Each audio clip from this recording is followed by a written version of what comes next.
आता तुम्ही म्हणता इथं 5 नुसते 5 लिहिलेले आहे, मग याला m बाय n कसं लिहिलेलं आहे? तर अशा वेळेस जेव्हा कोणत्याही संख्येला छेद नसतो, काहीही छेद नाही असं जेव्हा दिसतं तेव्हा त्याचा छेद काय असतो? 1 असतो.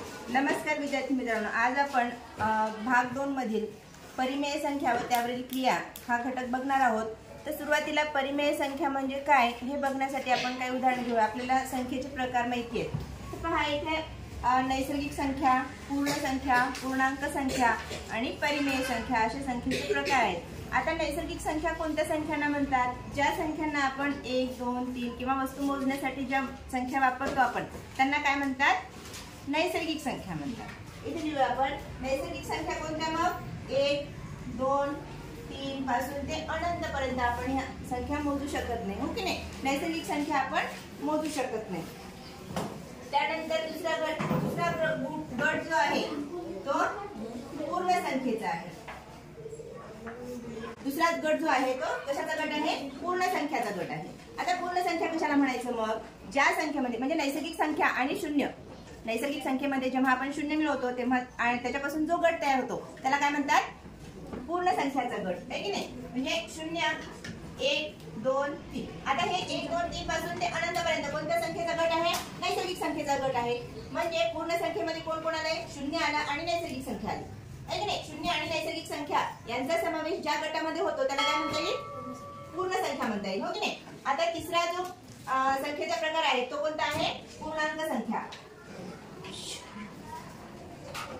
कोणता आहे? पूर्णांक संख्या. आता पूर्णांक संख्या कशाला म्हणायचंय? आता पहा आपण जी चौकट केलेली आहे त्याच्यावर तुम्हाला थोडी आयडिया क्लिअर झाली असेल. ही जी चौकट आहे या चौकटीमध्ये काय काय आहे? नैसर्गिक संख्याही आहे आणि पूर्ण संख्याही आहे. याच्यावरून आपल्याला असं लक्षात येईल, म्हणजे आकृतीवरून जर बघितलं आपण तर असं लक्षात येईल की पूर्णांक संख्या कोणकोणत्या संख्या असू शकतात? नैसर्गिक संख्या पूर्णांक संख्या असू शकतात, पूर्ण संख्या सुद्धा पूर्णांक संख्या असू शकतात, आहे की नाही? अजून याच्यामध्ये ऍडिशनल म्हणजे ऋण पूर्णांक. ह्या काय आहेत? फक्त धन संख्या आहे. पूर्ण संख्या आणि नैसर्गिक संख्या ह्या काय आहेत? धन संख्या आहेत. पण पूर्णांक संख्येमध्ये ऋण संख्येचा सुद्धा समावेश होतो. म्हणजे 0 इकडं -1 -2 0 +1 +2 +3 अप टू सो ऑन अनंत. अशा प्रकारे आपण हे काय करू शकतो? संख्या दाखवू शकतो. पूर्णांक संख्या कशाला म्हणतात? मग नैसर्गिक संख्या, पूर्ण संख्या यांचा समावेश कशामध्ये होतो? पूर्णांक संख्येमध्ये. तसेच ऋण संख्येचा समावेश सुद्धा कशामध्ये होतो? पूर्णांक संख्येमध्ये होतो. लक्षात आलं? त्यानंतर आपल्याला शिकायचे आता परिमेय संख्या. परिमेय संख्या कोणकोणत्या असू शकतात? मग आपण मागील इयत्तामध्ये शिकलो, म्हणजे 5वी 6वीला शिकलो, अपूर्णांक शिकलो, आहे की नाही? अंश आणि छेद रूपामध्ये ज्या संख्या लिहिलेल्या असतात त्यालाच आपण m बाय n, m छेद n या रूपामध्ये ज्या संख्या लिहिलेल्या असतात अशा संख्यांना काय म्हणतो? अपूर्णांक म्हणतो की नाही? मग फक्त m बाय n असं लिहिलेलं असेल तर अपूर्णांक म्हणतो आपण, हो की नाही? आणि ह्या संख्याला पूर्ण संख्या. ह्या संख्या कोणत्या आहेत? पूर्ण संख्या. मग अपूर्णांक संख्येचा आणि ह्या सर्व संख्यांचा समावेश ज्या गटामध्ये होतो, नैसर्गिक संख्या, पूर्ण संख्या, पूर्णांक संख्या आणि अपूर्णांक संख्या, या सर्व संख्यांचा समूह समावेश ज्या गटामध्ये होतो त्याला परिमेय संख्या असे म्हणतात. आता परिमेय संख्येमध्ये कोणाकोणाचा समावेश झालाय? मग नैसर्गिक संख्या झाली, पूर्ण संख्या आली आणि पूर्णांक संख्या झाली. घर आहे, घरामध्ये किचन वेगळं असतं, आहे की नाही? पुन्हा बेडरूम वेगळी असते, हॉल वेगळा असतो, डायनिंग वेगळं असतं की नाही? मग सगळ्यांचा समावेश कशामध्ये होतो? घरामध्ये. सगळ्यांना आपण म्हणतो का डायनिंगचं घर आहे, किचनचं घर आहे, हॉलचं घर आहे असं म्हणतो का? नाही. घर आहे, घरामध्ये वेगवेगळ्या खोल्या असतात. तसं हे काय आहे? परिमेय संख्या मोठा प्रकार कोणता आहे? परिमेय संख्या हा मोठा प्रकार आहे संख्येतील आणि त्या परिमेय संख्येमध्ये ह्या सगळ्या छोट्या छोट्या संख्यांचा समावेश होतो. लक्षात आला? मग परिमेय संख्येमध्ये पूर्ण संख्या म्हणजे 0 आला, नैसर्गिक संख्या 1 आली, 2 आली, ऋण 3 असेल, ऋण 3 म्हणजे पूर्णांक संख्या आली, 3/4 अपूर्णांकही आला म्हणजे m बाय n या स्वरूपातील संख्या सुद्धा आली.